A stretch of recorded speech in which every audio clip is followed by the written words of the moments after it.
Hello everyone. दोस्तों, इस particular video में हम जनरल स्टडीज़ से रिलेटेड कुछ क्वेश्चन डिस्कस करेंगे जो आपके एग्जाम के लिए वेरी वेरी इंपॉर्टेंट रहेगा। ऑलराइट, आपका जो पेपर 1 है उसके में जनरल स्टडीज़ का मेजर पोर्शन है, तो उससे रिलेटेड हम कुछ क्वेश्चन प्रैक्टिस करते हैं। आइए स्टार्ट करते हैं क्वेश्चन नंबर फर्स्ट से। देखिए, बिहार किसान सभा का गठन किस वर्ष किया गया था? बिहार किसान सभा का गठन किस वर्ष किया गया था? तो 1933 में। देखिए दोस्तों, 1933 में। इसको एज इट इज़ ध्यान ही रखना पड़ेगा, 1933। ओके, तो बिहार किसान सभा का गठन 1933 में किया गया था। बीपीएससी से रिलेटेड जो भी एग्जाम है, अक्सर बिहार से रिलेटेड क्वेश्चन तो आता ही है, तो आपको ध्यान रखना पड़ेगा। तो इसका जो बिहार किसान सभा का गठन किया गया था 1933 में, इससे रिलेटेड चीज़ें देखते हैं। देखिए, 1933 में बिहार किसान सभा का गठन किया गया था। एक तो बिहार किसान सभा का गठन 1933 में, फिर है बिहार किसान सभा के मुख्य रूप से बिहार में कांग्रेस के ग्रामीण आधार के लिए जिम्मेदार थी। नेक्स्ट देखिए दोस्तों, बिहार प्रांतीय किसान सभा। यहाँ देखिए, बिहार प्रांतीय किसान सभा की अगर बात करें तो इसका गठन 1929 में स्वामी सहजानंद सरस्वती ने सोनपुर में किया था। तो ये भी ध्यान रखिएगा, एक तो बिहार किसान सभा है, दूसरा बिहार प्रांतीय किसान सभा। तो प्रांतीय किसान सभा का अगर बात आ जाए तो 1929 में इसका स्थापना हुई थी, स्वामी सहजानंद सरस्वती ने किया था 1929 में सोनपुर में। फिर है 1922 में मुंगेर किसान सभा का आयोजन मोहम्मद जुबैर और श्रीकृष्ण सिंह ने किया था। ओके, तो आप दो याद रखिए, एक तो बिहार किसान सभा और बिहार प्रांतीय किसान सभा। बिहार किसान सभा आपका 1933 में और बिहार प्रांतीय किसान सभा आपका 1929 में, स्वामी सहजानंद सरस्वती। ये क्वेश्चन भी कई बार पूछा जा चुका है। ओके, कुछ इंपॉर्टेंट पॉइंट देखते हैं। 1933 में बिहार किसान सभा का गठन किया गया था। बिहार किसान सभा का मुख्य रूप से बिहार में कांग्रेस के ग्रामीण अधिकार के लिए जिम्मेदार थी। 1922 हमने देख लिया था दोस्तों, बिहार किसान सभा का आयोजन मोहम्मद जुबैर और श्रीकृष्ण सिंह ने मुंगेर में किए थे। और 1929 में आपका बिहार प्रांतीय किसान सभा का गठन 1929 में आपका स्वामी सहजानंद सरस्वती किए थे। और 1933 वाले तो आपको देखे ही थे हम, बिहार किसान सभा का गठन। ये 1936 अखिल भारतीय किसान सभा का गठन लखनऊ में किया गया। ये भी इंपॉर्टेंट है, अखिल भारतीय किसान सभा। तो 4 आ गया आपके पास दोस्तों, 3-4 आ गया है। एक तो बिहार किसान सभा 1933 में, बिहार प्रांतीय किसान सभा 1929 में, और अखिल भारतीय किसान सभा का गठन 1936 में किया गया था लखनऊ में। एनजी रंगा अखिल भारतीय किसान सभा के सचिव थे। देखिए, एनजी रंगा अखिल भारतीय किसान सभा के सचिव थे। स्वामी सहजानंद सरस्वती को इसके अध्यक्ष के रूप में नियुक्त किया गया था। राजेंद्र प्रसाद के नेतृत्व में किसानों की स्थिति का अध्ययन करने के लिए एक समिति का गठन किया गया था। ऑलराइट, ये सारी बातों का आपको ध्यान में रखना पड़ेगा दोस्तों, इंपॉर्टेंट क्वेश्चन है। ओके, नेक्स्ट है बड़ा इंपॉर्टेंट क्वेश्चन है, भारत में सर्वोच्च न्यायालय की स्थापना सबसे पहले निम्नलिखित में से किस अधिनियम के तहत की गई थी? जो सुप्रीम कोर्ट का स्थापना हुआ था, एस्टेब्लिशमेंट हुआ था, किस अधिनियम के तहत? फर्स्ट है आपका 1773 का विनियम, मतलब रेगुलेटिंग एक्ट ऑफ 2023। 1833 का आपका चार्टर अधिनियम था। भारत सरकार अधिनियम 1858 या भारत सरकार अधिनियम 1919। तो 1773 का रेगुलेटिंग एक्ट बड़ा ही इंपॉर्टेंट है दोस्तों, अक्सर एग्जाम में पूछा जाता है। सुप्रीम कोर्ट की जो स्थापना सबसे पहले हुई थी भारत में, वो 1773 का रेगुलेटिंग एक्ट के थ्रू। ओके, तो फर्स्ट आंसर है हमारा। देखिए, 1773 का रेगुलेटिंग एक्ट, 1773 का रेगुलेटिंग एक्ट, यह अधिनियम महान संवैधानिक महत्व है क्योंकि यह भारत और ईस्ट इंडिया कंपनी के मामलों को नियंत्रित और विनियमित करने के लिए ब्रिटिश सरकार द्वारा उठाया गया पहला कदम था। ओके, जो मतलब इंडिया और ईस्ट इंडिया कंपनी के बीच में एक प्रकार से रेगुलेट करने के लिए ब्रिटिश इंडिया की तरफ से उठाया गया पहला कदम था। इसने पहली बार कंपनी के राजनीतिक और प्रशासनिक कार्यों की मान्यता दी। इसने भारत में केंद्रीय प्रशासन की नींव रखी। देखिए, केंद्रीय प्रशासन की नींव रखी थी 1773 का जो रेगुलेटिंग एक्ट था उसके थ्रू। अधिनियम की कुछ विशेषताएं देखते हैं। इसने बंगाल के राज्यपाल को बंगाल के गवर्नर जनरल के रूप में नामित किया। जो पहले बंगाल का जो गवर्नर था उसको बाद फिर बंगाल का गवर्नर जनरल कर दिया गया। तो फर्स्ट गवर्नर जनरल कौन था आपका? वैरन हेस्टिंग्स था। अब फर्स्ट गवर्नर कौन था बंगाल का? वो रॉबर्ट क्लाइव थे। उनकी सहायता के लिए 4 सदस्यों की कार्यकारी परिषद बनाई। ये सब आपका 1773 का रेगुलेटिंग एक्ट में था। इस तरह के पहले governor general Lord Warren Hastings थे, और पहले बंगाल के गवर्नर से पूछे तो रॉबर्ट क्लाइव थे, और पहले गवर्नर जनरल तो वारेन हेस्टिंग्स थे। इसने बॉम्बे और मद्रास प्रेसिडेंसी के गवर्नरों को बंगाल के गवर्नर जनरल का अधीनस्थ बना दिया। पहले के विपरीत जब तीनों प्रेसिडेंसी एक दूसरे से स्वतंत्र थी। पहले क्या था, जो तीनों प्रेसिडेंसी बम्बई, कोलकाता, मद्रास, तीनों अलग अलग था, लेकिन जब वारेन हेस्टिंग्स आए इन्होंने आपका बॉम्बे और मद्रास को तीनों को बंगाल के अंदर ही ले आया। इसने कलकत्ता 1774 में एक सर्वोच्च न्यायालय की स्थापना का प्रावधान किया, जिससे एक मुख्य न्यायाधीश और 3 अन्य न्यायाधीश शामिल थे। देखिए, 1773 का रेगुलेटिंग एक्ट था, लेकिन 1774 में मतलब स्थापना हो गई थी सुप्रीम कोर्ट की, जिसमें एक मुख्य न्यायाधीश थे, चीफ जस्टिस थे, और 3 अन्य न्यायाधीश शामिल थे, 1 और 3। इसने कंपनी के कर्मचारियों को किसी भी निजी व्यापार में शामिल होने या मूल निवासियों से उपहार या रिश्वत लेने में प्रतिबंधित कर दिया था। इंपॉर्टेंट लाइन है कि जो भी कंपनी का आपका कर्मचारी है वो किसी भी निजी व्यापार में शामिल नहीं होगा, और साथ ही मूल निवासी जो यहाँ का इंडियंस है उसे किसी प्रकार रिश्वत लेना भी प्रोहिबिट कर दिया था। इसने भारत में अलग अपने राजस्व, नागरिक और सैन्य मामले पर रिपोर्ट करने के लिए कोर्ट ऑफ डायरेक्टर्स की आवश्यकता के द्वारा कंपनी पर ब्रिटिश सरकार के नियंत्रण को मजबूत किया। तो कोर्ट ऑफ डायरेक्टर्स के बारे में पूछता है कभी कभी, तो ये किसने स्टार्ट किया था? तो वैरेन हेस्टिंग्स ने स्टार्ट किया था। ओके, ध्यान रखिएगा दोस्तों, 1773 का रेगुलेटिंग एक्ट, सुप्रीम कोर्ट की स्थापना, साथ ही साथ बंगाल का जो गवर्नर था, बंगाल का गवर्नर जनरल कर दिया गया, और बॉम्बे मद्रास को बंगाल के अधीन ही कर दिया था। ओके, बंगाल प्रेसिडेंसी के अंदर ही कर दिया गया था। नेक्स्ट है, किस स्थान को बंगाल सेना का नर्सरी कहा जाता था? इंपॉर्टेंट है, बंगाल सेना का नर्सरी किसको कहा जाता था? अवध को। ओके, बंगाल सेना का नर्सरी किसको? अवध को कहा जाता था। देखिए, अवध को बंगाल सेना की नर्सरी कहा जाता था। अवध को ब्रिटिश ऐतिहासिक ग्रंथों में अवध या औध के रूप में जाना जाता है, जो आधुनिक भारतीय राज्य उत्तर प्रदेश में एक क्षेत्र और प्रस्तावित राज्य है। सिपाहियों के परिवारों ने अपने आसपास जो बदलाव देखे और जो खतरे उन्होंने महसूस किए, वे शीघ्र ही सिपाहियों के पेशे में चले गए। बंगाल सेना के अधिकांश सिपाहियों की भर्ती अवध और पूर्वी उत्तर प्रदेश के गांव में की गई थी। उनमें से कई ब्राह्मण या उच्च जातियों से थे। अवध को वास्तव में बंगाल सेना का नर्सरी कहा जाता था। देखिए, जो मैक्सिमम बंगाली थे यहाँ पर अवध में आके सेना में भर्ती होती थी, इसलिए बंगाल सेना का नर्सरी कहा जाता था। कुछ निम्नलिखित तथ्य अवध को बंगाल सेना की नर्सरी कहा जाता था। ईस्ट इंडिया कंपनी के बंगाल सेना में भर्ती मुख्य रूप से बंगाल, बिहार और अवध में रहने वाले उच्च जातियों से की गई थी। ईस्ट इंडिया कंपनी में जो मैक्सिमम जो उसमें जो रिक्रूटमेंट होता था, ऑब्वियसली बिहार, बंगाल और अवध से ही जो ऊपर कास्ट के लोग थे वही इसमें भर्ती होते थे। सिपाही भारतीय सैनिक थे जिन्हें 1857 के विद्रोह से ठीक पहले कंपनी की सेना में भर्ती किया गया था। ऑलराइट, ध्यान रखिएगा दोस्तों, इंपॉर्टेंट क्वेश्चन है। नेक्स्ट है हमारा, आदि ब्रह्म समाज की स्थापना किसने की थी? एक तो ब्रह्म समाज की स्थापना आप जानते हैं, ब्रह्म समाज की स्थापना दोस्तों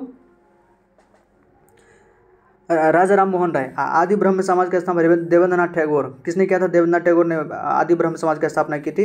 तो ऑप्शन ए करेक्ट है हमारा। देखिए, देवेंद्रनाथ टैगोर, आदि ब्रह्म समाज की स्थापना देवेंद्रनाथ टैगोर द्वारा की गई थी। ब्रह्म समाज के विभाजन के बाद देवेंद्रनाथ टैगोर ने 1866 में आदि ब्रह्म समाज की स्थापना की। भारतीय ब्रह्म समाज की स्थापना केशव चंद्र सेन के नेतृत्व में हुई थी। देखिए, भारतीय ब्रह्म समाज ये अलग है, ब्रह्म समाज अलग था, आदि ब्रह्म समाज अलग है आपका, और ये भारतीय ब्रह्म समाज अलग है। भारतीय ब्रह्म समाज की स्थापना केशव चंद्र सेन ये किए थे। ब्रह्म समाज को ब्रह्म समाज और ब्रह्म सभा के नाम से भी जाना जाता है। यह पहला आधुनिक हिंदू सुधार आंदोलन था। इसकी स्थापना राजा राम मोहन राय ने 1828 में की थी। इसे भारतीय द्वारा अपने धर्म में सुधार और इसकी हानिकारक प्रथाओं को समाप्त करने का पहला प्रयास भी कहा जा सकता है। केशव चंद्र सेन के अधीन रहते हुए यह बहुत प्रगति करने में सक्षम था और पूरे भारत में कई शाखाएं स्थापित की। ओके, ध्यान रखिएगा दोस्तों, ब्रह्म समाज, आदि ब्रह्म समाज और भारतीय ब्रह्म समाज तीनों अलग अलग हैं। देवेंद्रनाथ टैगोर को याद रखिएगा और इनको केशव चंद्र सेन को भी। नेक्स्ट हमारा, निम्नलिखित में से किसे भारतीय श्रमिक आंदोलन के जनक के रूप में जाना जाता है? भारतीय श्रमिक आंदोलन के जनक के रूप में किनको जाना जाता है? तो नारायण मेधाजी लोखंडे। नारायण मेधाजी लोखंडे को भारतीय श्रमिक आंदोलन के जनक के रूप में जाना जाता है। ऑप्शन सेकंड करेक्ट हमारा। देखिए, नारायण मेघाजी को लोखंडे, उन्होंने 1890 में मिल श्रमिकों संगठन किया जिसे बॉम्बे मिल हैंड्स एसोसिएशन के नाम से जाना जाता है। इस श्रमिक संघ को भारत में संगठित आंदोलन की शुरुआत माना जाता है। उनके प्रयासों से 10 जून 1890 से श्रमिकों को रविवार को साप्ताहिक अवकाश मिलने लगा। देखिए, इनके ही प्रयास से 10 जून 1890 से श्रमिकों को रविवार को साप्ताहिक अवकाश मिलने लगा। उससे पहले ये कोल्हू के बेल की तरह सारे मतलब श्रमिकों का संडे को भी इस्तेमाल किया जाता था। 19वीं शताब्दी के उत्तरार्ध में भारत और कपड़ा मिलों, रेलवे कंपनियों और ऐसे उद्योगों की शुरुआत हुई। समूह में बड़े पैमाने पर कार्य करते जगाने के लिए शशिपाद बनर्जी और नारायण मेधाजी लोखंडे ने स्थानीय स्तर पर कर्मचारियों को संगठित किया। मजदूर वर्ग के आंदोलन में नारायण मेधाजी लोखंडे का योगदान इतना मूल्यवान था कि उन्हें भारतीय श्रमिक आंदोलन के जनक के रूप में वर्णित किया गया है। ओके, इंपॉर्टेंट है, भारतीय श्रमिक आंदोलन के जनक तो आपका नारायण मेधाजी लोखंडे। नेक्स्ट हमारा, शेख बिहारी बिहार में निम्नलिखित में से किस स्वतंत्र आंदोलन से संबंधित है? बिहार से रिलेटेड जो भी पॉपुलर व्यक्ति हुए हैं इतिहास में, उनसे रिलेटेड क्वेश्चन आता ही दोस्तों। तो शेख बिहारी पूछ रहा है कि किस आंदोलन से संबंधित है? तो 1857 के विद्रोह से ये संबंधित है, ध्यान रखिएगा। शेख बिहारी 1819, 1858, 1857 के भारतीय विद्रोह में एक योद्धा थे। उनका जन्म बुढ़मू में हुआ था, जो अब रांची के ओरमांझी प्रखंड का हिस्सा है। वह टिकैत उमराव सिंह का दीवान बना, जो खटंगा का शासक था। उन्होंने स्वतंत्रता संग्राम में सक्रिय रूप से भाग लिया। छोटा नागपुर का जो स्वतंत्रता आंदोलन 31 जुलाई 1857 को चुटपुल्लू पहाड़ियों में शुरू हुआ, जो टिकैत उमराव सिंह की जमींदारी का हिस्सा था। इस आंदोलन उन्होंने टिकैत उमराव का समर्थन किया। तो उन्होंने हजारीबाग में संथाल विद्रोह को अंग्रेजों के खिलाफ लड़ने के लिए प्रेरित किया। उनके प्रयासों के परिणाम से विद्रोह ने 30 जुलाई 1857 को हजारीबाग जेल पर छापा मारा और संथाल और अन्य कैदियों को शेख भिखारी मुक्त कर दिया। शेख भिखारी को 6 जनवरी 1858 को चुटपुल घाटी में पकड़ लिया गया और उन्हें 7 जनवरी को मौत की सजा सुनाई गई थी और 8 जनवरी 1858 को रामगढ़ में फांसी दे दी गई थी। ओके, तो शेख भिखारी आप याद रखिएगा दोस्तों, ये 1857 के क्रांति से संबंधित हैं। नेक्स्ट इंपॉर्टेंट क्वेश्चन है, भारत के संविधान में पंचवर्षीय योजनाओं की अवधारणा कहाँ से ली गई है? तो देखिए, पंचवर्षीय योजना जो हमारे इंडिया में शुरुआत हुआ था जवाहरलाल नेहरू के समय में 9 मार्च 1950 में। ओके, ये कहाँ से लिया है? तो रसिया से लिया गया है। ओके, रसिया से इसको लिया गया है, तो रूस से। ऑप्शन ए करेक्ट है। भारत के संविधान ने अपने अधिकांश प्रावधानों को दुनिया के विभिन्न देशों को संविधान से लिया है। डॉक्टर बी आर अम्बेडकर के अनुसार भारत के संविधान को दुनिया के सभी ज्ञात संविधानों के संशोधन करने के बाद बनाया गया है। इसलिए तो हमारा संविधान सबसे पूरे विश्व में क्या कह सकते हैं कि सबसे बेहतर है, क्योंकि यहाँ जो लिया गया है पूरी दुनिया का निचोड़ हमारे संविधान में है। रूस के लिए गए कुछ महत्वपूर्ण प्रावधान आपका पंचवर्षीय योजना हमने रसा से लिया है। मौलिक कर्तव्य फंडामेंटल ड्यूटीज दोस्तों, सरदार सरोवर सिंह समिति की सिफारिश में 42वां संविधान संशोधन में 10 मौलिक कर्तव्यों को ऐड किया गया था। अभी वर्तमान में टोटल 11 मौलिक कर्तव्य हैं, लेकिन जो 42वां संविधान संशोधन हुआ था 1976 में मोरारजी देसाई के समय, इंदिरा गांधी जी के समय में, उसमें 10 फंडामेंटल ड्यूटीज को ऐड किया गया था, जो कि हमारा मौलिक कर्तव्य था, वो हमने रसा से लिया था।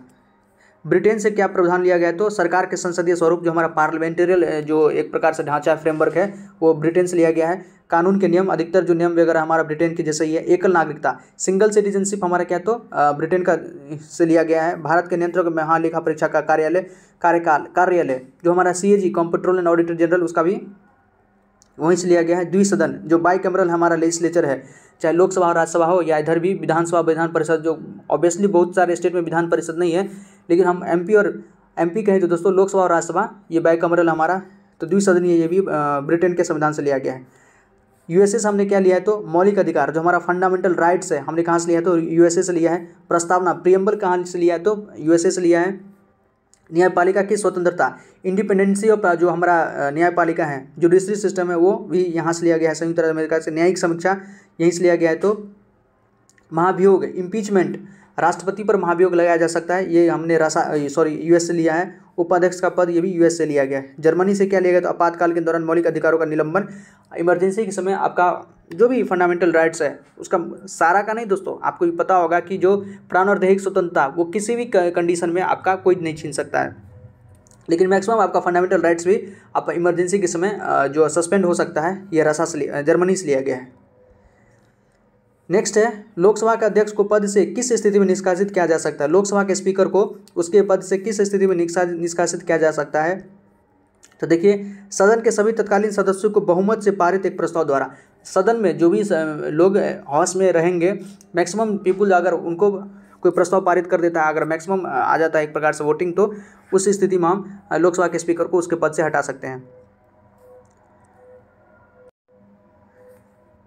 देखिए दोस्तों, सदन के सभी तत्कालीन सदस्यों के बहुमत से पारित प्रस्ताव द्वारा अगर सदन का जो भी मेंबर वहाँ पर प्रेजेंट है, वो अगर उसका मेजोरिटी अगर वोटिंग कर देता है प्रस्ताव पर, तो उसके थ्रू हम जो लोकसभा के स्पीकर है उसको हम हटा सकते हैं।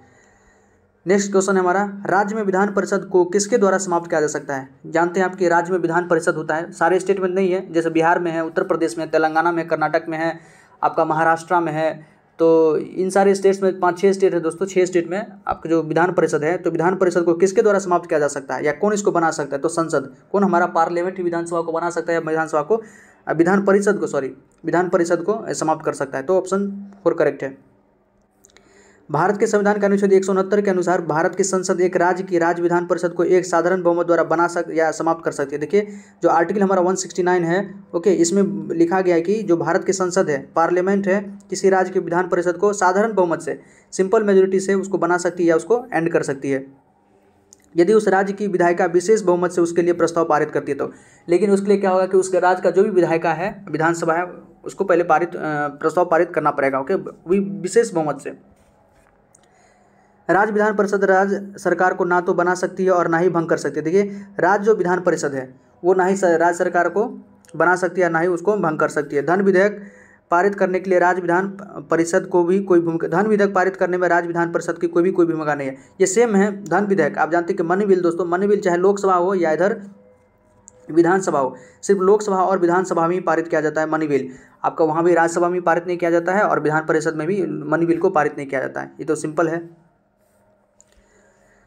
देखिए विधान परिषद राज्य का ऊपरी सदन होता है, अपर हाउस होता है। एक विधान परिषद के एक सदस्य को एमएलसी, मेंबर लेजिस्लेटिव काउंसिल के नाम से जाना जाता है। भारत का संवैधानिक राज्यों का विधान परिषद बनाने का आदेश नहीं देता। भारत का संविधान राज्यों को विधान परिषद बनाने का आदेश नहीं देता। मतलब कोई भी स्टेट खुद से अपना विधान परिषद नहीं बना सकता है। ऑब्वियसली उसको अगर विधान परिषद बनवाना है तो एक मेजोरिटी में उसको जो अध्यादेश वगैरह पारित करके वहाँ पर संसद भेजना पड़ेगा। संसद भी उसको सिंपल मेजोरिटी से बना सकती है और उसको समाप्ति कर सकती है। विधानसभा और विधान परिषद के बीच अंतर देखते हैं। विधानसभा का कार्यकाल 5 वर्ष का होता है जब तक कि मुख्यमंत्री का अनुरोध पर इसे भंग नहीं किया जा सकता है। परिषद के सदस्यों का कार्यकाल 6 साल का होता है। देखिए विधानसभा का कार्यकाल जो आपका 5 साल का होता है, लेकिन विधान परिषद का कार्यकाल 6 साल का होता है। और सदन के सदस्यों का एक तिहाई सदस्य जो है हर 2 साल के बाद सेवानिवृत्त होते रहते हैं। विधानसभा निम्न सदन है, विधानसभा लोअर हाउस होता है। बहुत कुछ संसद की लोकसभा की तरह, जैसे लोकसभा आपका लोअर हाउस है और राज्यसभा आपका अपर हाउस है। विधान परिषद राज्य की ऊपरी सदन है और राज्यसभा की तरह एक अस्थायी सदन है, परमानेंट हाउस होता है आपका विधान परिषद राज्यसभा की तरह। विधान परिषद कैसे बनाया जा सकती है? तो परिषद के सदस्य या तो राज्य के राज्यपाल द्वारा नामित किए जाते हैं या अप्रत्यक्ष रूप से चुने जाते हैं। विधान परिषद के सदस्य आपका या तो राज्यपाल उसको नॉमिनेट करते हैं या उसको इनडायरेक्टली रूप से चुना जाता है। इस सदन में एक तिहाई सदस्य विधानसभा द्वारा चुने जाते हैं, जो 1/3 है विधानसभा उसको चुनता है। एक तिहाई स्थानीय निकायों द्वारा, एक नगर पालिका या अन्य स्थानीय अधिकारियों द्वारा चुने जाते हैं। 1/12 सदस्य का चयन स्नातकों द्वारा किया जाता है। जो भी ग्रेजुएट है वो 1/12 सदस्य का चुनाव करते हैं। शिक्षकों द्वारा सदस्यों में से 1/12 का चुनाव किया जाता है। स्नातक से भी लिया जाता है, शिक्षकों से लिया जाता है। और 1/6 सदस्य राज्यपाल द्वारा नामित किए जाते हैं। 1/6 जो है राज्यपाल उसको नॉमिनेट करते हैं। विधान परिषद अपने अध्यक्ष का चुनाव करती है, जो अपने सदस्यों में से पीठासीन अधिकारी और उपाध्यक्ष की भूमिका निभाता है। ओके, जो भी विधान परिषद के मेंबर होते हैं वो अपने अध्यक्ष के लिए अपना अध्यक्ष का चुनाव करती है। पात्रता या मापदंड क्या है? तो एक भारतीय नागरिक हो जिसकी आयु कम से कम 30 वर्ष हो, एक व्यक्ति एक सांसद और एक राज्य विधायिका के सदस्य नहीं हो सकता। ऑब्वियसली जब वो विधान परिषद का मेंबर बनेगा तो इसमें से किसी का वो मेंबर नहीं होना चाहिए। भारत में कितने विधान परिषद हैं? तो हमारे पास टोटल 28 राज्य हैं दोस्तों, जिसमें से 6 में एक विधान परिषद है।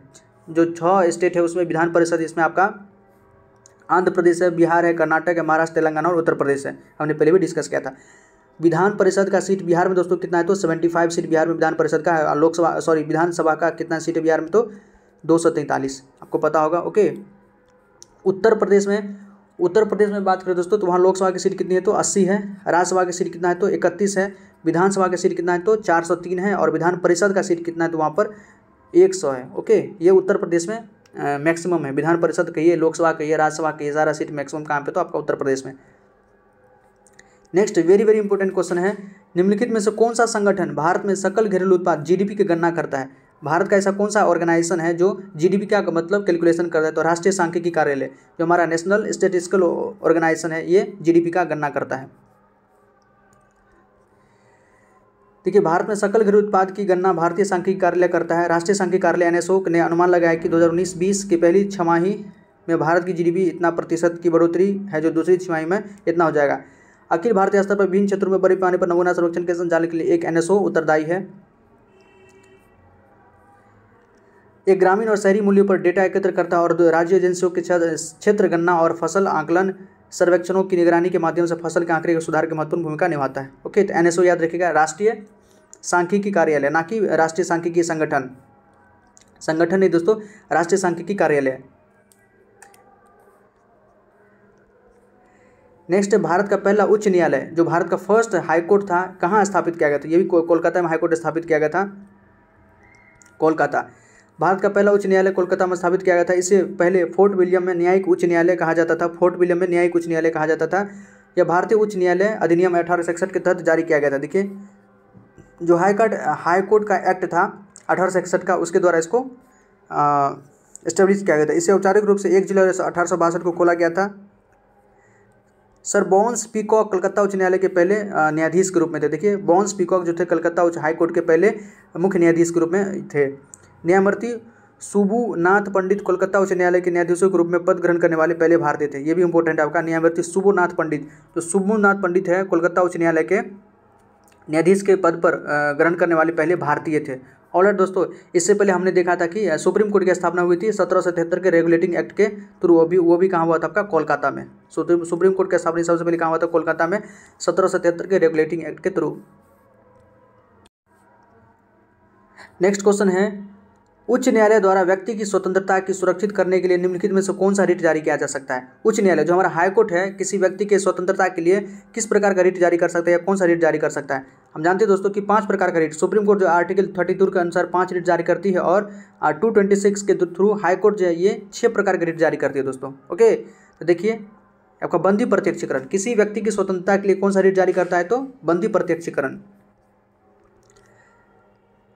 रिट का अर्थ है न्यायालय के नाम से लिखित आदेश। रिट का मतलब क्या होता है, तो न्यायालय के नाम से कोई लिखित आदेश, उसको हम रिट कहते हैं। यह एक कानूनी दस्तावेज है जो एक न्यायालय द्वारा जारी किया जाता है, जो किसी व्यक्ति या संस्था को एक विशेष कार्य करने या एक विशिष्ट कार्य करने से रोकने का आदेश देता है। ओके, इसको ऑब्वियसली कोर्ट इसको जारी करता है जो किसी व्यक्ति या संस्था को, कोई इंडिविजुअल व्यक्ति हो सकता है या किसी ऑर्गेनाइजेशन को कोई विशेष कार्य करने या विशेष कार्य को रोकने के लिए आदेश देता है। भारतीय संविधान का अनुच्छेद 32 सर्वोच्च न्यायालय द्वारा रिट जारी करने का कानून से संबंधित आर्टिकल 32 5 प्रकार का रिट जारी करता है दोस्तों। भारतीय संविधान का अनुच्छेद 226 उच्च न्यायालय द्वारा रिट जारी करने के कानून से संबंधित है। जो आर्टिकल 226 है वो हाई कोर्ट को अधिकार देता है, वो 5 प्रकार का रिट जारी कर सकता है। 6 प्रकार का रिट हाई कोर्ट और सुप्रीम कोर्ट 5 प्रकार का रिट। भारत में केवल विशेषाधिकार रिट जारी किए जाते हैं जो विभिन्न परिस्थितियों में जारी किए जाते हैं। विशेषाधिकार रिट 5 प्रकार के होते हैं। कुछ विशेषाधिकार रिट देखिए दोस्तों जो हमारे पास हैं, बंदी प्रत्यक्षीकरण, अधिकार परीक्षा, परमादेश, प्रतिषेध और प्रेषण। ये ध्यान रखिएगा, बंदी प्रत्यक्षीकरण, अधिकार परीक्षा, परमादेश और प्रतिषेध प्रेषण। अधिकार परीक्षा को दोस्तों पोस्टमार्टम भी कहते हैं। ओके, पोस्टमार्टम भी कहते हैं। ये क्वेश्चन बीपीएससी में पूछा गया था एक बार।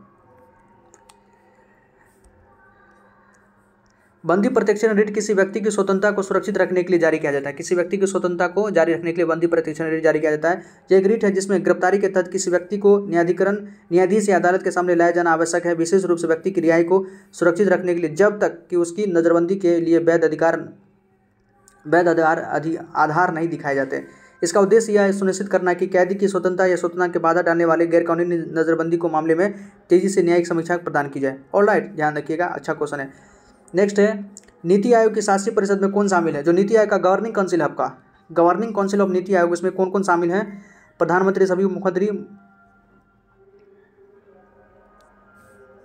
तो ये आपके इसमें है दोस्तों, प्रधानमंत्री हैं, सभी मुख्यमंत्री और उपराज्यपाल हैं। पीएम हैं, आपके सभी स्टेट के मुख्यमंत्री हो सकते हैं और उपराज्यपाल। देखिए NITI Aayog, national institution for transforming India. NITI Aayog Bharat सरकार का एक नीतिगत थिंक टैंक है जिसने भारत की योजना आयोग का स्थान लिया ऑब्वियसली। और पहले हमारे पास क्या था, तो पंचवर्षीय योजना था दोस्तों। आप जानते हैं 12वीं पंचवर्षीय योजना जो था उसको रिप्लेस करके नीति आयोग स्थान लिया। 1 जनवरी 2015 से इन्होंने स्टार्ट किया अपना काम। यह आर्थिक नीतियों में राज्य सरकारों की भागीदारी को बढ़ावा देकर सहकारी संघवाद के साथ सतत विकास लक्ष्यों को प्राप्त करने के उद्देश्य से स्थापित किया गया था। नीति आयोग को एक उद्देश्य ग्राम स्तर पर विश्वसनीय योजनाएं तैयार करने के लिए तंत्र विकसित करना और सरकार के उच्च स्तरों पर इनके उत्तरोत्तर समेकित करना है। नीति आयोग की शासी परिषद की अध्यक्षता देखिए इंपॉर्टेंट है। एक तो पीएम होते हैं इसमें, सभी राज्यों के और यूटी के आपका मुख्यमंत्री हो सकता है, और जहाँ पर मुख्यमंत्री नहीं तो वहाँ पर उपराज्यपाल होते हैं। जो कि आप जानते हैं यूटी में, यूनियन टेरिटरी जैसे दिल्ली में अरविंद केजरीवाल जी कितना ही बोल लेते हैं, सारा काम तो उनके नाम से ही होता है, जो वहाँ के उपराज्यपाल होते हैं दोस्तों। ओके, तो अगर कोई यूटी है तो वहाँ का उपराज्यपाल, और कोई स्टेट है तो वहाँ के मुख्यमंत्री इसमें शामिल होते हैं। तो गवर्निंग काउंसिल में आपके पीएम हो गए, मुख्यमंत्री हो गए और उपराज्यपाल, याद रखिएगा, इंपॉर्टेंट है। वर्तमान में नीति आयोग के बारे में बात करें दोस्तों, तो वर्तमान में नीति आयोग के अध्यक्ष कौन है, तो प्रधानमंत्री स्वयं होते हैं। उपाध्यक्ष सुमन बेरी हैं और सीईओ कौन है, परमेश्वर अय्यर हैं, इसके सीईओ। नेक्स्ट, महिलाओं के लिए पत्रिका बामा बोधिनी पत्रिका द्वारा संपादित की गई थी। बामा बोधिनी पत्रिका किसने संपादित किया था महिलाओं के लिए, तो उमेश चंद्र दत्ता। कौन थे, उमेश चंद्र दत्ता महिलाओं के लिए बामा बोधिनी पत्रिका लॉन्च किए थे। देखिए बामा बोधिनी पत्रिका उमेश चंद्र दत्ता द्वारा संपादित एक मासिक पत्रिका था, मंथली मैगजीन था। उन्होंने कुछ अन्य युवा ब्रह्मो कार्यकर्ताओं के साथ 1863 में बामा बोधिनी सभा का स्थापना किया। इसका उद्देश्य बंगाली गृहिणियों को शिक्षित करना और उनके लिए उपयुक्त पुस्तकों और पत्रिकाएं प्रकाशित करना था। ऑलराइट, ये ध्यान रख सकते हैं। नेक्स्ट है, भारत में चुनावों में सबसे पहले नोटा विकल्प का प्रयोग, none of the above. NOTA आजकल जानते हैं दोस्तों, आप ईवीएम में अगर कहीं वोट दिए होंगे तो एक यहाँ रहता है सबसे लास्ट वाला, वो होता है नोटा। कि आपको अगर कोई भी कैंडिडेट पसंद नहीं है तो आप नोटा दबा दीजिए, उससे होता कुछ नहीं है, आपका वोट खराब हो जाता है। तो नोटा का प्रयोग सबसे पहले किस वर्ष किया गया था? तो 2013 में। ओके, देखिए NOTA 2013। None of the above, NOTA 2013 में एक विकल्प के रूप में प्रदान किया गया है। नॉन ऑफ द एबव विकल्प सीधे तौर पे मतदाता को किसी भी उम्मीदवार को मैदान में ना चुनकर नकारात्मक राय व्यक्त करने का अधिकार देता है। हालांकि ऐसा लग सकता है कि नोटा लंबे समय से आसपास है, यह वास्तव में केवल 2013 से लागू हुआ था। ओके, 2013 में दोस्तों उसको पहली बार लागू किया गया था।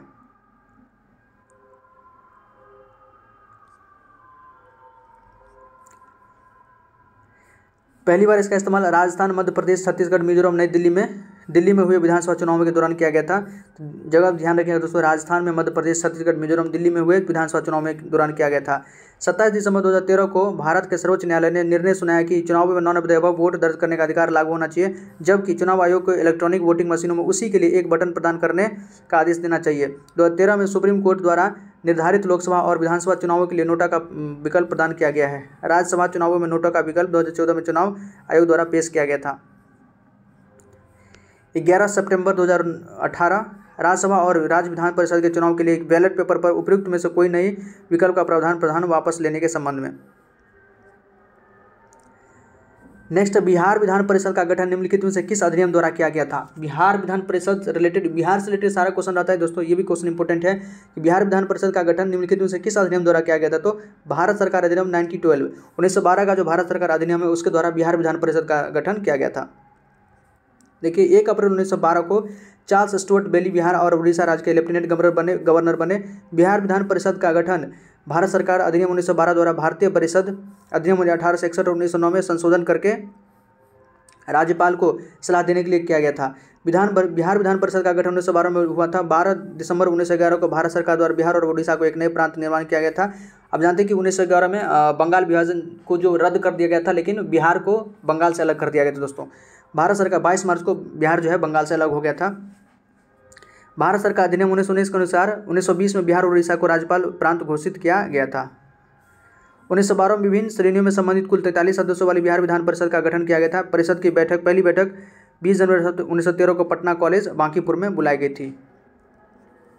नेक्स्ट है, निम्नलिखित में से कौन सा देश बिम्स्टेक का सदस्य नहीं है? बड़ा इंपॉर्टेंट है। जो भी ऑर्गेनाइजेशन हमारा बिम्स्टेक हो सकता है, सार्क हो सकता है, आपका साउथ एशियन एसोसिएशन सार्क है आपका, उसके बाद नाटो है। इन दोनों तो नाटो दोस्तों बहुत ज़्यादा चर्चा में है, सार्क है आपका और आसियान है। इन सब से रिलेटेड क्वेश्चन एग्जाम में पूछता है। इसका हेडक्वार्टर क्या है, इसमें कौन देश शामिल है, कौन सा देश शामिल नहीं है दोस्तों, इसमें कितने मेंबर हैं, ये सभी क्वेश्चन पूछा जाता है। जैसे यहाँ क्वेश्चन पूछा कि बिम्स्टेक का कौन सदस्य नहीं है। हाल ही में जो बिम्स्टेक का दोस्तों 2022 की बैठक हुई थी वो कोलंबो श्रीलंका में हुई थी, ये ध्यान रखिएगा। 2022 की जो बैठक हुई थी इसकी कोलंबो श्रीलंका में हुई थी। इसमें से सदस्य कौन है? तो मालदीव बिम्स्टेक के सदस्य नहीं है। भारत, भूटान, नेपाल इसके सदस्य हैं। इसके बारे में और देखते हैं। तो मालदीव इसके सदस्य नहीं है। बिम्स्टेक क्या है? तो bay of Bengal initiative for multi sectoral technical and economic cooperation का संक्षिप्त नाम है। इसका पूरा नाम यही है आपका, bay of Bengal initiative for multi sectoral technical and economic cooperation. ये क्षेत्रीय संगठन है, ओके, जिसके 7 सदस्य राज्य शामिल है जो बंगाल की खाड़ी के तटवर्ती और आसपास के क्षेत्रों में स्थित है। मगर बंगाल के खाड़ी के नियर बाय जो भी आपका स्टेट है, कंट्री है, वो सब इसमें इंक्लूडेड है। बिम्स्टेक 6 जून 1997 को अस्तित्व में आया। तो याद रखिएगा 1997 को ये इसका एग्जिस्टेंस है, एस्टेब्लिश हुआ था। 7 देश इसमें शामिल है आपके बंगाल की खाड़ी के आसपास वाला। बांग्लादेश है, भूटान है, भारत है, नेपाल है, श्रीलंका, म्यांमार, थाईलैंड है। तो मालदीव इसके अंदर नहीं है दोस्तों। बिम्स्टेक में आपका मालदीव नहीं है। मालदीव किस में? तो सार्क में, south Asian association regional corporation आपने सुना होगा। 1950 में इसकी स्थापना हुई थी। हेडक्वार्टर कहाँ? तो काठमांडू। सार्क का स्थापना दोस्तों हुआ था 1985 में, ओके। इसमें मालदीव है, भारत, श्रीलंका, मालदीव है आपका, मालदीव, श्रीलंका, भारत, पाकिस्तान, अफगानिस्तान, नेपाल, भूटान, बांग्लादेश है। टोटल 8 कंट्री है सार्क में, ओके। हेडक्वार्टर इसका कहाँ है? तो काठमांडू है आपका, काठमांडू, नेपाल। नेक्स्ट है, कुर्दिश लोग निम्नलिखित देशों में से किस देश से संबंधित एक जातीय समुदाय है? कुर्दिश हाल ही फिलहाल में दोस्तों 2 दिन पहले आप अगर न्यूज़ सुनते हैं दोस्तों तो पता होगा ईरान में जो महिसा अमीनी के मौत के बाद, महिसा अमीनी आपने पढ़ा भी होगा, बुर्का जो एक शायद बुर्का नहीं पहनी थी सही ढंग से, तो उनको वहाँ की जो पुलिस थी उनको पकड़ के ले गई और कैसे न कैसे पुलिस हेडक्वार्टर में उनकी डेथ हो जाती है महिसा अमीनी की। तो उनका जो विरोध प्रदर्शन हो रहा है, बहुत बड़े पैमाने पे ईरान में विरोध प्रदर्शन हो रहा है। तो कुछ इराकी कुर्दिश, दोस्तों इराकी कुर्दिश उसको कहते हैं, इराकी, ये भी इन दोनों मतलब विरोध प्रदर्शन में शामिल हो गए थे। तो दूसरे देश, ईरान और इराक दोनों अलग अलग देश है, तो इसके लिए मतलब न्यूज़ में आया था कुर्दिश, इराकी कुर्दिश। तो इराक हमारा, सॉरी, कुर्दिश लोग कहाँ से हैं, तो इराक से हैं। कहाँ से? इराक से संबंधित रखते हैं। कुर्दिश एक जातीय समुदाय है इराक का, तो उसी से न्यूज़ में आया था इराकी कुर्दिश, तो हमें थोड़ा याद था, सोचे बता देते हैं। कुर्द लोग इराक से संबंधित एक जातीय समुदाय है। इसकी इराकी कुर्द इराक में पैदा हुए रहने वाले थे, कुर्द मूल के हैं इराकी, सॉरी ये कुर्द मूल के हैं। CI वर्ल्ड फैक्ट बुक के अनुसार कुर्द इराक में सबसे बड़े जातीय अल्पसंख्यक हैं, जिसमें देश की आबादी का 20 से 25% हिस्सा शामिल है। कुर्द लोग एक जातीय समूह है जिनकी उत्पत्ति मध्य पूर्वी में हुई है। ये दुनिया के सबसे बड़े जातीय समूह में से एक हैं, जिनका अपना कोई राज्य नहीं है। इस भूसांस्कृतिक क्षेत्र का अर्थ कुर्दों की भूमि है। ओके, तो कुर्द याद रखिएगा, इराक में है ये जनजाति। इराक आधिकारिक तौर पर इराक गणराज्य पश्चिमी एशिया का एक देश है, जिसकी सीमा उत्तर में टर्की, पूर्व में ईरान, दक्षिण में पश्चिम में जॉर्डन, पश्चिम में आपका सीरिया, दक्षिण पूर्व में कुवैत है और दक्षिण में सऊदी अरब से लगती है। राजधानी और सबसे बड़ा शहर इराक का कौन है, तो बगदाद है। ओके, नेक्स्ट क्वेश्चन दोस्तों, किस दिन सूर्य की किरणें भूमध्य रेखा पर सीधी पड़ती है? देखिए इक्वेटर पर जो सनलाइट है कब सीधी पड़ती है, एकदम स्ट्रेट पड़ता है, परपेंडिकुलर होता है आपका 21 मार्च को जो सनलाइट है इक्वेटर पर सीधी पड़ती है। 21 मार्च को सूर्य की किरणें भूमध्य रेखा पर सीधी पड़ती है। हर साल 21 मार्च और 23 सितंबर को सूर्य की किरणें भूमध्य रेखा पर सीधी पड़ती है। इस दिन पृथ्वी का कोई भी ध्रुव सूर्य की ओर नहीं हो चुका होता, इसलिए पूरी पृथ्वी पर समान अवधि के लिए दिन और समान अवधि की रातें होती हैं। इसे विषुव कहते हैं, इसी को इक्विनॉक्स भी कहते हैं। इक्विनॉक्स 21 मार्च और 23 सितंबर को दोस्तों मतलब दिन और रात जो है, दिन और रात अवधि दोनों 12 घंटा का होता है, इसलिए इसको इक्विनॉक्स कहते हैं, विषुव कहते हैं। ओके, 22 दिसंबर को मकर रेखा पर सूर्य की किरणें सीधी पड़ती है। हाँ, ये क्वेश्चन पूछ सकता है कि मकर रेखा और कर्क रेखा पर आपका 21 जून को और 22 दिसंबर को आपका मकर रेखा पर सूर्य की किरणें सीधी पड़ती है, क्योंकि दक्षिणी ध्रुव इसकी ओर झुक जाता है। उत्तरी गोलार्ध में सबसे लंबा दिन 21 जून को, चूंकि जो सन है कर्क रेखा के ऊपर रहता है, तो यहाँ पर दिन सबसे लंबा होता है 21 जून को। पृथ्वी की इस स्थिति को ग्रीष्म अयनांत भी कहते हैं। ठीक है दोस्तों, यहाँ तक क्वेश्चन डिस्कस किए। अब जो भी क्वेश्चन हमारा बचा हुआ है उसको नेक्स्ट वीडियो में डिस्कस करेंगे। तब तक इतना क्वेश्चन को प्रैक्टिस कीजिए दोस्तों। कोई क्वेरी हो तो कमेंट सेक्शन में पूछ सकते हैं। बहुत बहुत धन्यवाद। जय हिंद दोस्तों। प्लीज़ वीडियो को लाइक कर दिया कीजिए। जय हिंद।